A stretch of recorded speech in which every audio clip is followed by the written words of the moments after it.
O Gabriel Tuller mandou 300 bits e falou: salve, Monark, Igor e Carvalho. Excelente flow. O Carvalho é um excelente editor de vídeo. Tenho a honra de dividir algumas edições com ele. Queria perguntar pra ele qual foi a parada mais louca que ele já viu acontecer com hipnose e qual foi a hipnose mais marcante que ele já fez. Abraços. Cara, Gabriel. Sem dúvida, foi na hipnose clínica. Uma vez eu tava tratando uma mulher, ela tinha questões com procrastinação e ela queria resolver. Só que ela entendia o subconsciente, que é um termo que fica muito no imaginário das pessoas. Ela achava que o subconsciente dentro dela era como se fosse uma entidade.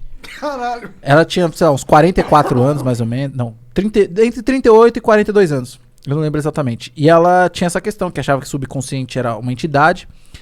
E eu fui fazer a terapia com ela, a gente começou a fazer e eu rebaixei fator crítico, comecei a dar sugestão, etc. E o que aconteceu? Ela começou a rir e chorar ao mesmo tempo. Só que dividiu o rosto dela de uma tal forma que ela chorava só por um olho e ria só por uma parte da boca. Então parecia que metade do rosto dela estava feliz e a outra metade estava triste. Enquanto isso acontecia, ela ia chorando e rindo umas gargalhadas bem assustadoras ao mesmo tempo. Eu perguntei o que está acontecendo. E ela falou: o meu subconsciente não vai deixar você entrar e ele tá rindo da sua cara. E ela tava muito triste com isso, porque ela achou que não ia conseguir resolver o problema dela por causa disso e ela tava chorando. Então é como se o subconsciente dela estivesse rindo da minha cara e o consciente dela, ela estivesse chorando de tristeza porque achava que não ia conseguir resolver o problema dela. Então esse bagulho foi muito bizarro, muito bizarro. E o melhor de tudo foi como isso se resolveu. Eu duvido alguém no mundo adivinhar. Tu desceu a porrada no subconsciente dela. Eu usei uma metáfora de Naruto. Caralho. Por isso que Naruto pode ser duro às vezes. Por isso que é bom pra quem faz terapia fazer uma boa anamnese, que é entender o cliente, né? Pegar a ficha dele, entender todas as questões, saber do que gosta. Ela me falou que gostava de anime e que um dos favoritos dela era Naruto. Então eu trabalhei como se o subconsciente dela fosse a raposa de 9 caudas, que lá na frente do Naruto, é o demônio que tem dentro do Naruto, e lá na frente fica amigo dele, e graças a essa união eles ficam muito mais fortes. E aí a partir do momento que ele vira o mais pica do anime. Então eu consegui trabalhar junto com isso e falei, eu entendo, seu subconsciente não me aceita, etc. Mas lembra de quando aconteceu isso, pode acontecer parecido e vocês dois vão se ajudar, vocês vão ser mais fortes, não tem a ver comigo, não sei o que lá, não sei o que lá. Isso tá sendo... E a gente desenrolou e resolveu o problema dela. Passou e fez as pazes com o subconsciente graças à metáfora de Naruto. Por isso que é muito marcante e muito bizarro, porque eu nunca tinha visto nada parecido. E foi uma pessoa, 40 anos, cara, uma metáfora de Naruto mudou a vida dessa pessoa no momento de terapia.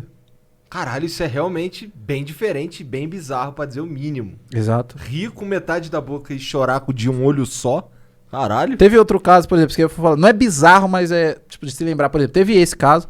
Por exemplo, tem terapias que demoram semanas, sei lá, 4, 5, 6 semanas. Agora, por exemplo, teve uma mulher que ela tinha fobia de sapo, que eu tratei ela, sabe como? Foi muito bizarro. Jogou um sapo em cima. Não, ela falou, tenho fobia de sapo, sei o que ela, falei, imagina um sapo agora. Ela imaginou, eu falei, você sabe que o sapo falou pro Bob Marley? Ela falou, não. Eu falei, reggae.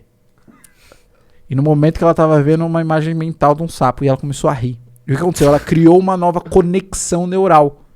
E na hora, a conexão neural é como se fosse um caminhozinho que a gente segue do cérebro, né? Porque o seu cérebro, ele trabalha com... Como é que tu fala isso e fica sério? Se soubesse quantas vezes já contei isso. Na hora eu ri pra caralho. Mas então, o nosso cérebro ele trabalha sempre com previsões. Previsões, sempre. Por exemplo, sabe aquele negócio? Quem é esse Pokémon? Quando você vê aquela imagem borrada, você tenta buscar na sua memória qual é aquele Pokémon. Você sabe como abre uma maçaneta? Porque sua vida inteira você viu maçanetas fazendo assim. Então, quando você vê uma maçaneta, parece que é o contrário, que tem que levantar, você fica até meio travado. Você fala, porra, porque o seu cérebro trabalha com previsão. Uma pessoa que tem fobia, você chega e fala, olha uma pessoa que tem fobia de barata. Olha a barata. A pessoa não precisa ver a barata pra começar a ter a reação fóbica. Ela fica, não. Uhum.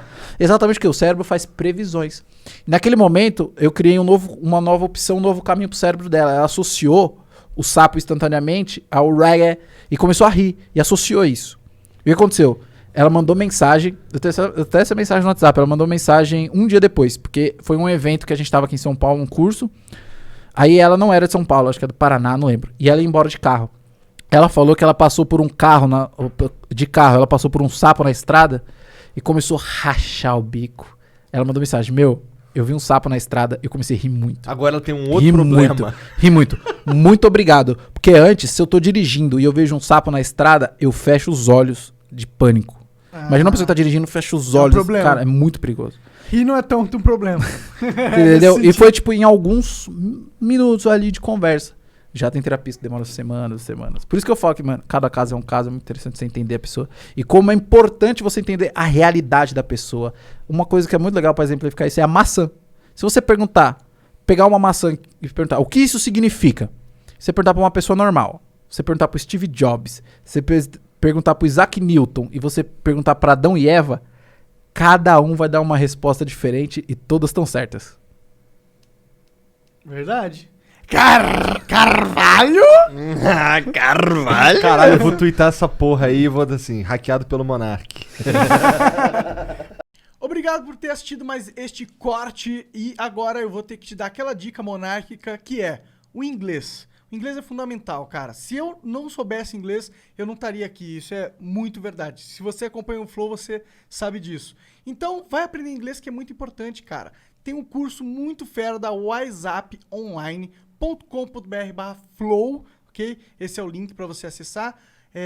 Que, pô, tem mais de 300 horas de conteúdo ali, tem professores nativos falando sobre vocabulário, sobre gramática, tem também documentários sobre situações reais que você pode viver lá fora e muitas outras coisas. Vai lá conferir, vai aprender inglês que é importante, whatsapponline.com.br/flow.